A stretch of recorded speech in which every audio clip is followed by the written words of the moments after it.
Dacă n-ar fi copiii, cine ar spune mama?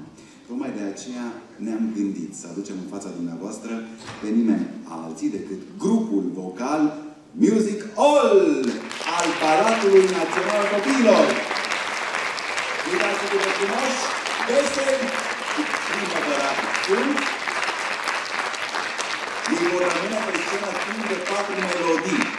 Pentru început veți audia Măicuța, e mereu în gândul meu, compozitor Virgil Popescu. Sunt conduși de către doamna profesor Raluca Drăgănescu.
Raluca Drăgănescu,